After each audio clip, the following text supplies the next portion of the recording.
7th. The Chariot. It was well past midnight when Cozy was woken and told to pack. In the little time she had, she was able to gather nothing more than some winter clothes, her favorite books, and Lester's amulet, which she stashed in the bottom of her bag, though she doubted it would come in handy. Just having it nearby made her feel a little better. Lester said nothing on the way down the castle stairwell, aside from an occasional glance back to ensure Cozy was still following close by, utterly ignoring Cozy's questions. She seemed agitated, uneasy, her eyes scanning every dark hallway, making sure they were alone and unwatched. A chariot awaited them in the castle courtyard, made of plain wood and iron. Next to the splendor of Canterlot Castle, it looked shabby and unkempt. Unlike any chariot Cozy had ever seen, it had no carriers. When they boarded, it floated into the air of its own accord, guiding the chariot with a flick of her head. Lester guided the chariot forwards almost effortlessly, sending them into the night with surprising speed. Cozy had never seen Lester cast the simplest of spells without her horn, let alone anything as complex as this. Canterlot shrank into the distance, and soon disappeared. For the next few minutes, the pair of them sat in silence, with no sound but the roaring of the wind whipping through the air. Cozy wasn't sure what to think. She trusted Lester utterly, of course, but why had she woken her so late, taken her away like a fugitive? Where were they going? What was going on? Lester! It took Lester a moment to realize Cozy was talking to her. Her mouth stretched into a wide, sly grin that in no way suited her. Yes, Cozy? What? What's happening? Where are we going? A dreadful thought struck her. Are we running away? Is any pony coming after us? No. No pony is coming after us. Everything has been taken care of. We're going far, far away, to the Griffin Empire. Just you and me. We'll be living amongst them for the foreseeable future, so I hope you've brushed up on your knowledge of Griffon custom. Lester gave a curt nod, causing the chariot to gain altitude. All part of your training. I'm going to be deciding if you've really changed. You don't think I have? Cozy sounded crestfallen. Lester said nothing. She didn't even look at her. Lester? No, I don't. Cozy's heart dropped into her stomach. But why? You said yesterday I was doing so well, that you were sure Princess Twilight would let me. She blinked furiously, trying to drive back the tears welling in her eyes. Lester, please, look at me. Lester didn't budge. Get some sleep, Cozy. You have a long day ahead of you tomorrow. I'm not. What's wrong with you? Why are you acting so differently all of a sudden? Cozy stamped her hoof onto the floor of the chariot, causing it to wobble precariously. What about my students? What about everything you promised me? Cozy! Lester finally lost her temper. Sit down and be quiet. I have to focus and think, and I can't do that with a little brat whining in my ear all the way. Lester had never spoken to her like that. Cozy couldn't stop the tears this time, but she turned away, not wanting to show any weakness. The chariot picked up speed as it sped through the sky. The ground beneath them shifted from thick canopies of trees to a brownish-green blur. All that stayed still was the moon, the stars, and the grim look on Lester's face. The miserable campfire Lester had conjured from thin air did little to cut into the pitch-black darkness of the night, and Cozy found herself jumping at every snapping twig and owl hoot. She had always been afraid of the dark, and being stuck in the middle of a strange forest clearing a foreign land did nothing to assuage those fears. Though Lester had assured her they were indeed in the Griffin Empire, she hadn't seen any griffins yet. In fact, it seemed Lester had deliberately landed them as far away from civilization as possible. As Cozy watched, Lester focused her gaze on the campfire, causing it to spontaneously leap into the air and brighten. Slightly comforted by the extra warmth and light, Cozy tried asking again. Lester, How long are we going to be here? As long as it takes. Maybe a month. This won't be easy, Cozy. The hard part of your studies is only just beginning. I expect you to fail. Oh. Cozy hated the way Lester had started to speak to her. Was it an act? Or had every kind word of reassurance and warmth up till this point been an act? She couldn't even tell. It was like she was talking to a different pony. Well, what must I do? If you fail, you won't be going home. The words hit Cozy like a sledgehammer and sent a current of ice running through her blood. She no longer felt upset. Now, she felt afraid. She'd long abandoned her plans of running away, but all of a sudden they came surging back, and she seriously considered the prospect of bolting for the tree line and letting the forest swallow her up. See, can't I just go back to the prison? I'll be good, I promise. I won't make any trouble, and I'll even stop playing my harmonica. I know it annoyed that guard and I'm sorry. You and I both know that's not an option. Cozy, if you want advice, here it is. Get some sleep. We start early tomorrow. With that, Lester extinguished the flame with a wave of her hoof and slipped inside her tent, leaving Cozy behind, cold, unsure and scared. The sun in the Griffin lands was so fierce as to be unbearable. Cozy could barely keep pace behind Lester and collapsed several times, pulling herself to her hooves and soldiering on by force of sheer will. Lester didn't seem to be affected in the slightest. In fact, she didn't even break a sweat. After what felt like, and probably was, several hours of hiking, they arrived at a small village. It was an ugly backwater, inhabited by griffins covered in scars and battle wounds. A pig was being spit roasted in the center of the village, filling the air with the sickening smell of cooking flesh. Cozy was only barely able to keep her breakfast down. The pair of them couldn't stick out more. Every single eye in the village followed them, filled with wonder at the sight of two ponies so far from equestrian lands. Visitors were almost unheard of. Yet the larger of the two had an air of danger surrounding her that kept even the burliest of the griffins at a distance. Lester? What are we doing here? Cozy's gaze darted around the village, unable to hide the discomfort in her voice. What kind of test do you have for me? Relax, Cozy. You're not going to be recognized. And don't think you can rest just yet. We're going to get some supplies, then we're back on the road. It's a good few days' walk to Griffinstone. Days? Cozy felt like collapsing right there and then. Lester, please. I can't walk any further in this weather, let alone another few days. Don't be petulant. I'm managing just fine. If you keep playing weakling, I'll just leave you behind in the woods.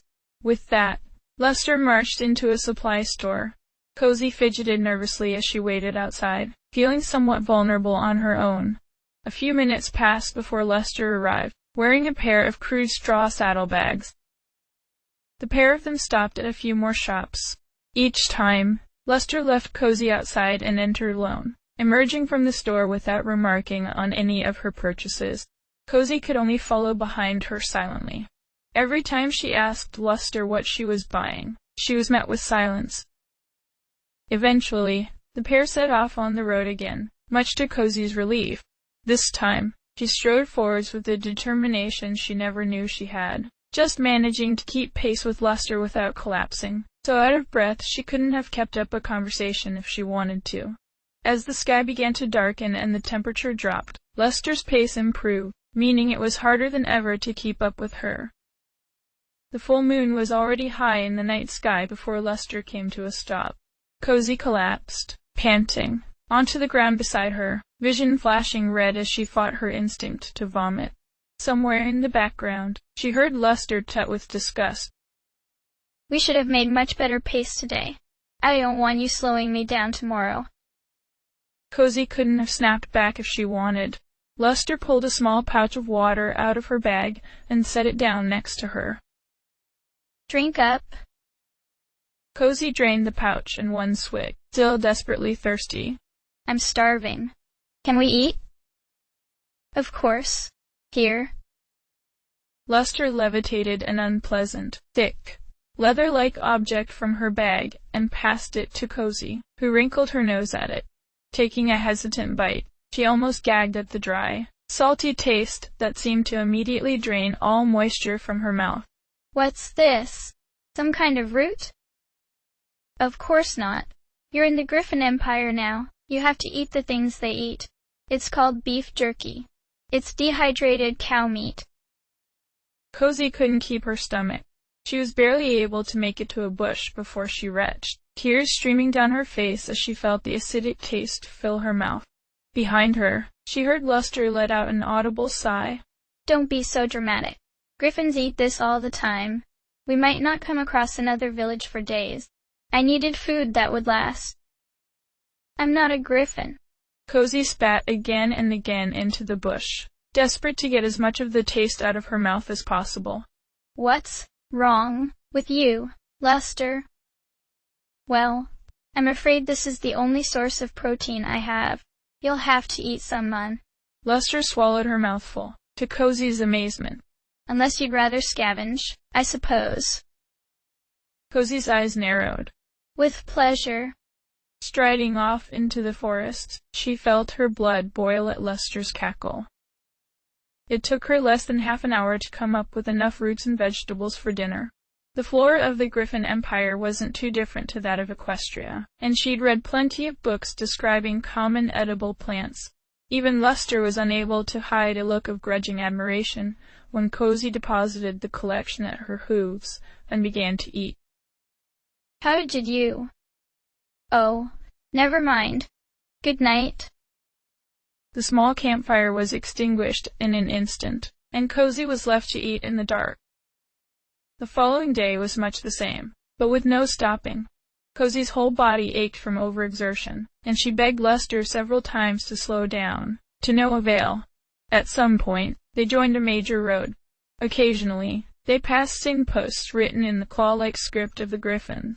The occasional traveling merchants then ran across cast them strange glances, occasionally stopping to try and sell them various trinkets they claimed possessed extraordinary value. On the third day, Cozy collapsed again, but this time, she couldn't stand. Her legs wouldn't respond, and she felt her body slowly begin to shut down. As she passed out, the last thing she saw was Luster bellowing at her to wake up. It was night-time when she regained consciousness. There was a dim fire burning before her. She opened her mouth to speak, but was only able to let out a weak groan. Luster trotted over to her, pulling Cozy upright and placing a container of water to her lips. Cozy watched as Luster produced another strip of meat from her bag. Here. I don't think you're in any fit state to do any gathering tonight. Cozy desperately tried to stand, but she knew it was a losing battle. She would either eat what she was given, or die. Biting her tongue to keep her bile down, she raised the beef to her lips and took a bite. The 2,000-year-old door didn't stand a chance. Blown off its hinges in a shower of wooden shards and splinters, it was sent flying several hundred feet across the throne room, before shattering into pieces against the marble floor.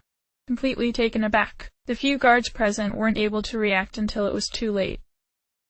Those few near the door were caught up in the blast. The lucky ones were sent sprawling across the floor in agony, while the less lucky found themselves flying into the pillars and being knocked unconscious, with a few flying straight through the stained glass windows. Luster strode through the wrecked entrance, mane and eyes wild, breath ragged, surrounded by crackling bolts of pure magical energy. Several guards hesitated when they saw who their assailant was, but pushed on regardless, bellowing at her to surrender. None of them stood a chance. The 4 closest guards were seized by Luster and thrown with tremendous force into the air, coming crashing down a few seconds later in a chorus of bones breaking and screams of agony, causing several guards to hesitate. As Luster advanced, several of them raised their spears and threw them. Before they could get within a meter of her, the spears halted in mid-air, then melted, the white-hot metal reforming itself into spheres, which were launched straight back at the guards, knocking several of them unconscious. Most of the guards were backing away now, and a few had even bolted. Luster raised her head, a look of pure hatred on her face. Where is she? None of the guards responded. Luster snarled, and seized the nearest stallion in her grip. Raising him high into the air, she began to twist his body in every painful fashion she could think of, amplifying his screams to make sure every one of his fellow guards could hear. I'm gonna ask one more time, and then I'm going to start pulling his legs off. Where is Luster? All of a sudden, Luster was hit with a tremendous force that knocked her off her hooves and sent her sprawling across the room.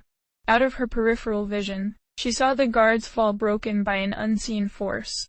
Scrambling to her hooves, she spun around to face her assailant. Standing in front of her throne, wearing an expression of pure horror and shock, was Princess Twilight. Leave. All of you. Twilight's voice boomed across the room. Take your wounded to the medical bay. I will deal with this myself. Your Majesty, you are in danger. The captain began, but shut up the second Twilight raised her hoof. I am in no danger. Moonlight. My student will not hurt me. Please, obey your princess and leave. Most didn't need to be told twice. As they fled, Luster was seized with an overpowering desire to strike them down, to inflict as much pain as she could. Suppressing this animal urge, she instead advanced on her tutor, horn glowing so hot it hurt. Where is Cozy? Every word dripped with venom. Ignoring her, Twilight instead glanced around at the destroyed room, eyes filled with sadness. Luster, what have you done? Shut up. Luster sent a pulse of magical energy into the floor at Twilight's hooves, blasting a chunk of marble out of it. If you don't tell me where she is, I'm not going to hold back. I mean it. Twilight shook her head. Talk to me, Luster. Don't do anything you'll regret. Where is she? Luster screamed. All of a sudden, she was filled with a hatred for her princess like she'd never felt before. Tell me. Now! Luster, you must understand. There are greater things at stake. It is still not too late to come back from all you have done. Surrender, and you have my word you'll be treated fairly. Twilight was only barely able to raise a magical shield in time. Luster's spell smashed into it with a force she hadn't known her student was even capable of, sending her staggering backwards and almost falling over.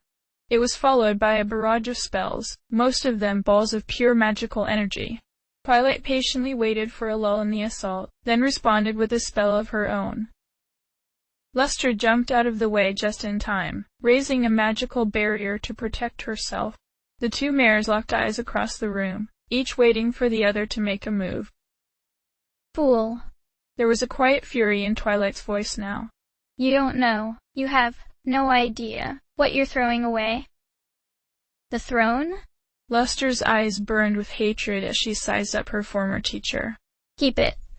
I'd rather be dead than end up like you. Did you sleep well last night, after you had a little filly taken away? You know I would never do anything to hurt her. No. You had Discord do it, instead. Luster sent a surge of magical energy into the ground underneath Twilight, melting the rock into magma in seconds, forcing the princess to take flight and abandon her magical protection.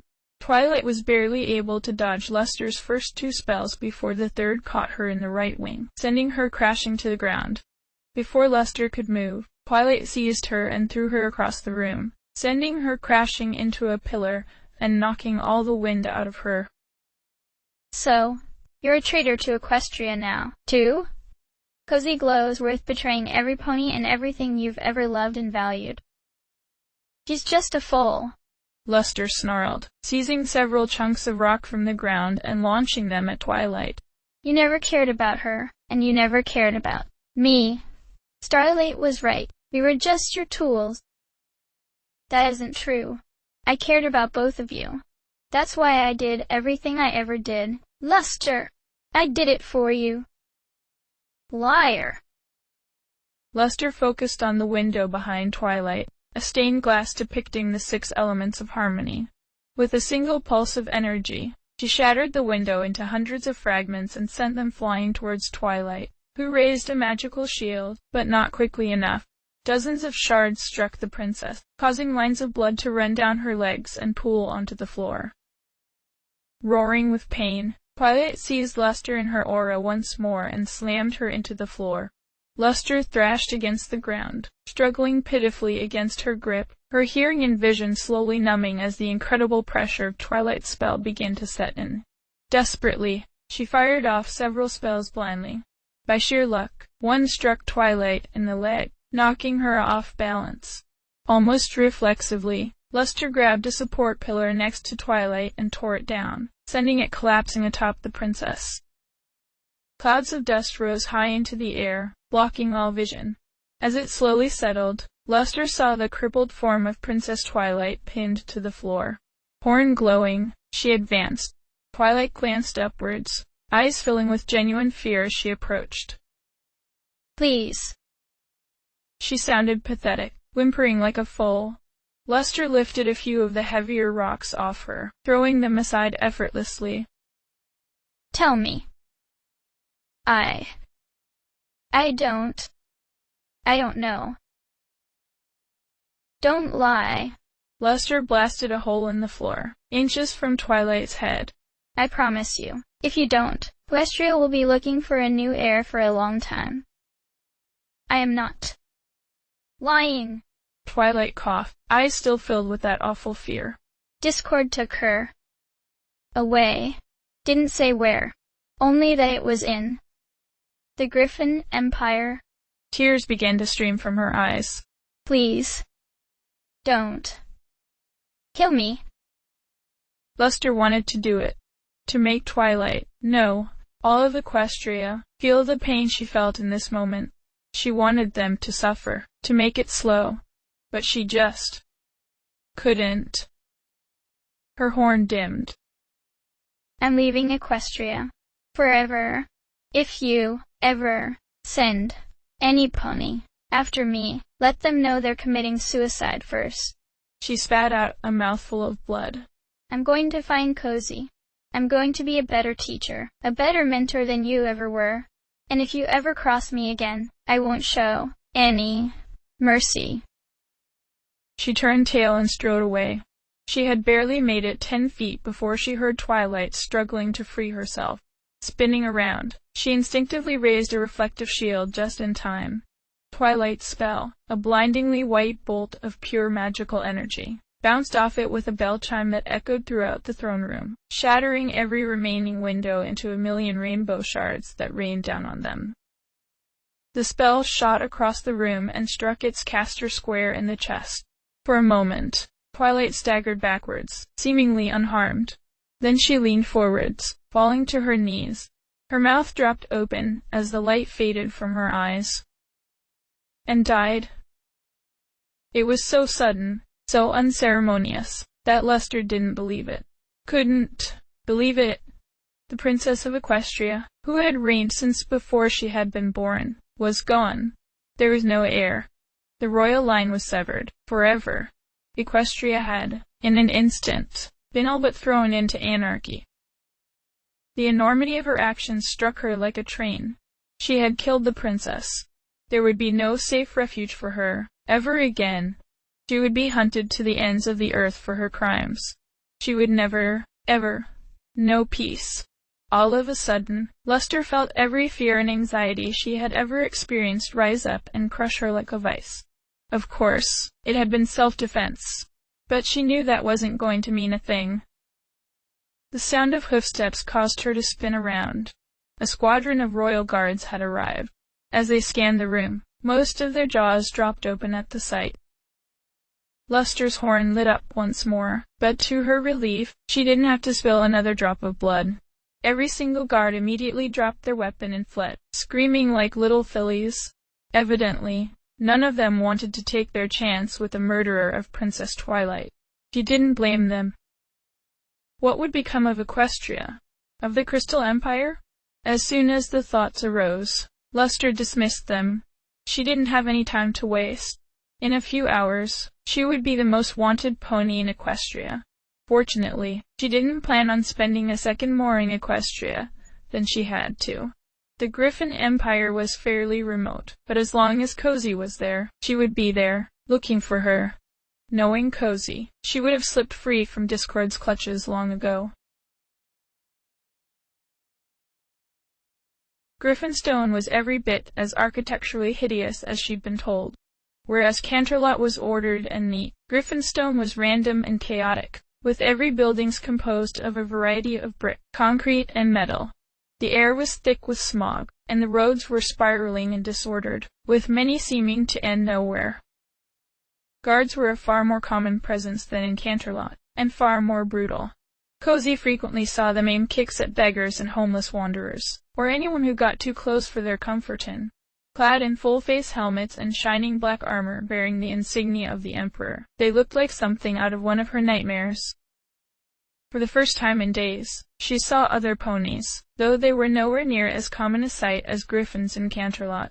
By contrast, the ponies here seemed to occupy a position of some social esteem, clad in fine clothes and being spared any brutality from the guards. But then again, that made sense. Why else would they have left Equestria for this? And, of course, there were the slaves. Almost all of them were hippogriffs, presumably the spoils of some recent war she'd not heard of. They didn't interact with the world around them, nor did they try to escape. They simply stood, frozen to the spot, staring at the ground as if they didn't quite believe where they had found themselves. It turned her stomach to see living, sentient creatures hawked like livestock. Luster, on the other hand, seemed unaffected by the idea. More and more, she was aware of the looks being cast their way. No, not their way, her way. She had been an unknown quantity in the countryside, but not anymore. Plenty of griffins recognized the filly who had almost taken over their world, and it looked as if they were in an even less forgiving mood than Equestria. She wanted nothing more than to go somewhere private and put her necklace on, but she knew she was in no position to make any more demands. As the sun set, or so Cozy assumed, the sun no longer being visible under the thick smog, Luster directed them towards a tavern. Once inside, she strode up to the bar and exchanged a few words in Griffonian. Passing a sack of bits to the owner, she turned to Cozy and jerked her head in the direction of a set of stairs. The room was cramped, damp, and smelled foul. A single candle illuminated the room, which mercifully had 2 beds. Cozy collapsed in the nearest one, unbelievably grateful to have even this smallest luxury for the first time in days. Don't get too comfortable. I can't afford a place like this every night.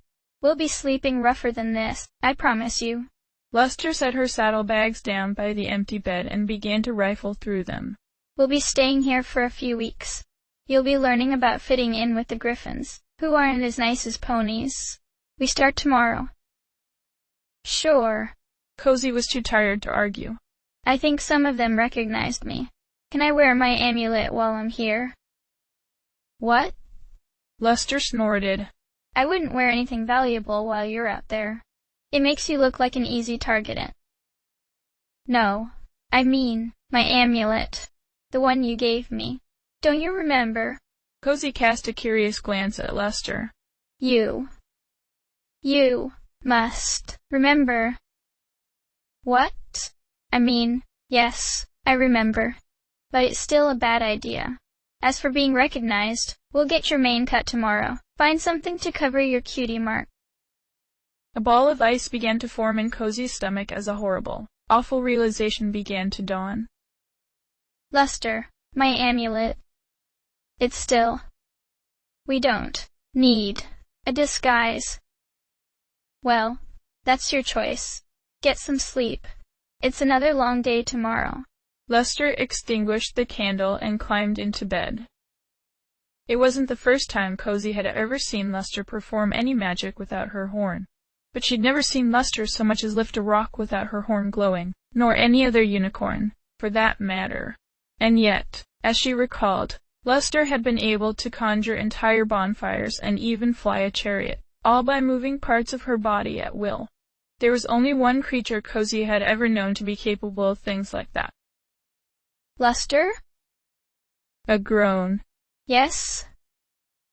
I was thinking about something from a long time ago. Do you remember what happened to Groger's bell? Of course. Discord took it. He returned it to Mount Everhoof. Oh. Discord sighed and rolled over in his bed. Go to bed. Because it could only be him. There were only 3 other creatures alive who had known Gusty the Great had hidden the bewitching bell in Mount Everhoof. Chirric, Chrysalis, and Discord. 2 of them were still petrified, which narrowed it down to one shapeshifter. One who wouldn't need a horn to cast spells. One with limitless endurance, who could walk all day. Who wouldn't turn his nose up at eating meat or slavery. One who had never trusted her, who despised her, who wouldn't have afforded her any mercy when she was weak and suffering. Cozy felt sick. She'd been tricked, manipulated and controlled using the visage of the pony she trusted more than anything. But all wasn't lost. She had a single trick card left to play. Discord wasn't surprised to find Cozy had fled when he woke up. He had expected her to try and flee when they were inside the confines of the city, and had made sure he was well prepared. Vanishing in a second, he reappeared outside the city's main guardhouse and gave 3 curt knocks on the door. An enormous guard answered, easily 3 times the size of the average royal guard, but treated the pony before him with surprising deference. Oh, it's you. Yeah, we caught her sneaking around last night and bought her in. She's fine, just a little shaken up. Discord's smug smile was quickly replaced with fury when he laid eyes on the strange filly the imbeciles had managed to imprison. Through floods of tears, the filly begged Discord not to hurt her and insisted she was just the daughter of one of Griffinstone's foreign workers. As soon as the filly was released, he rounded on the guards and began to grill them for information, heart sinking as he realized Cozy Glow had slipped clean through his claws and could be anywhere. Princess Twilight would be furious. Luster would look like a hero, unless he could find her, now.